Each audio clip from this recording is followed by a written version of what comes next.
Let's move to most improved, because Ja could actually win that category. Desmond Bane is my pick. I'll just say this. Desmond Bane is my pick. He's not going to win it. He's plus 4,200. But the NBA is, it's a popularity contest to a degree. Let's get Desmond Bane popular, shall we? Not going to win it, but he should. Because he's in a small market with Ja Morant. And I don't think people are really taking notice of how much he's improved. His player efficiency rating has gone from 14 to 17. He became a better finisher around the rim. He became a better free throw shooter. His 16 points per game is up 7 points from last year. Over 100. Is that true? Almost 100%, 80% increase from last year. Math school. His rebounding is also up from 3.1 to 4.4. He's taking 6 more shots per game, and he's shooting 46.5 from the field, including 40%, just over 40% from 3. And I think the thing that you can say is, why is this happening? Memphis believes in Desmond Bane. They traded away guys so that Desmond Bane could get these opportunities. Grayson Allen, you got to go, King. You got to go. We don't care where you go, but you can't go here. You got to go somewhere. They traded him to the Bucks. That allowed Desmond Bane to get more opportunities, more time with the ball in his hands, and he is balling. And this is a huge leap from a guy, you expect a lottery kid to go from year 1 to 2 and improve. This guy was 30th in the draft. Miles Bridges and Jaren Jackson have improved, but dude, that's what you were fucking supposed to do. You're supposed to make a jump. Desmond Bane has transformed his entire game. He was a catch-and-shoot three-point shooter and a defensive guy with a negative wingspan. His alligator arms, he should not be a good defender. Simple 3-and-D guy to a legit 2-guard to the point where he is a part of a top 5 backcourt in the NBA. Him and Ja, top 5 backcourt in the NBA. I said it. He can do pretty much everything. He never had the ball in his hands before this year. Never wanted to put the ball on the floor consistently until Taylor Jenkins was like, hey, I'm going to need you to dribble. Don't just shoot things. Don't be Klay Thompson out here. It's time for you to slash. You are a little running back out there. And that's what he is. He looks like a football player who, came to the Equinox on a random Saturday, and you're like, God damn, this dude's strong. And that was the evolution of his game. He has the 4th most points out of any player selected in the 2020 draft. Let me say it again. Desmond Bane has the 4th most points of any player selected in that 2020 draft. Goes to draft school. Let's see who else was in that draft really fast.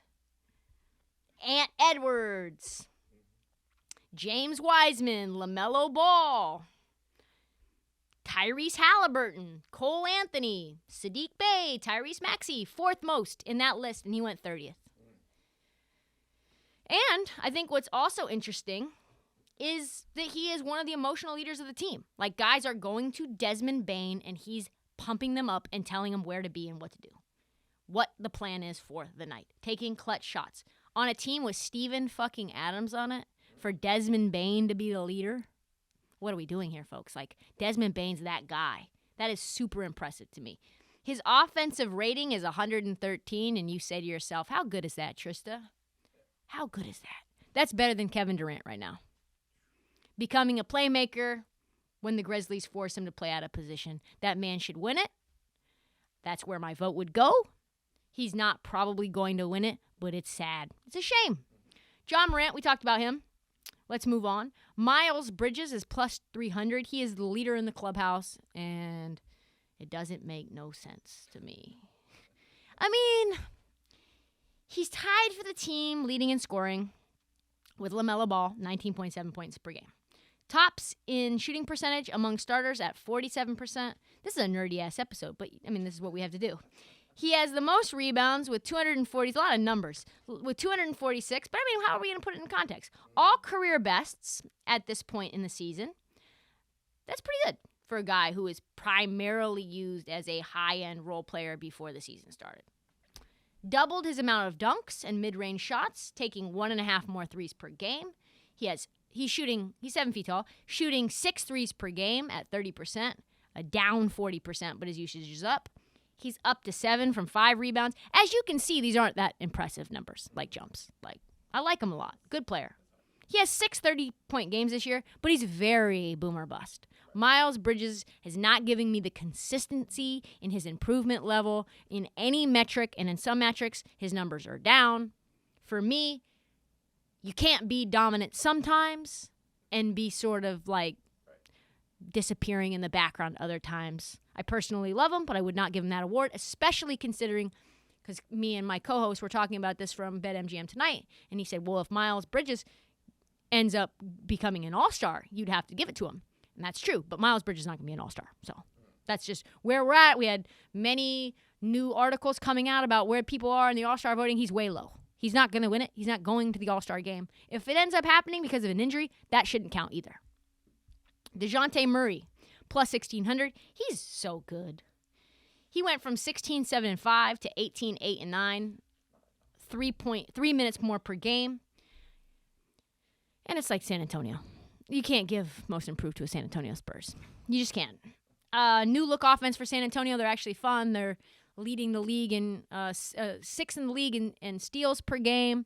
I think they're like top 3 in the league in transition buckets per game. They're actually very fun. He's 5th in the NBA in assist percentage. As you can tell, I'm not really feeling it, right? Like, I'm not really feeling giving him this award. He's 5th in the NBA assist to turnover ratio at 3.8. Like him. Fun guy. Don't think so. Another pick that I think is getting some buzz, but not a lot of bets, is Lonzo Ball, plus 2,700. I think this is narrative base. Chicago is good. Lonzo Ball is happy. Chicago is like succeeding in a way that nobody expected them to. He's leading his team in a defensive way. He's doing really well from a assist perspective. He went from 15, 5, and 6 to 13, 6, and 5. His steals and blocks are up 30%. His offensive rebounds are up 40%. He's taking less shots per game on 4 minutes.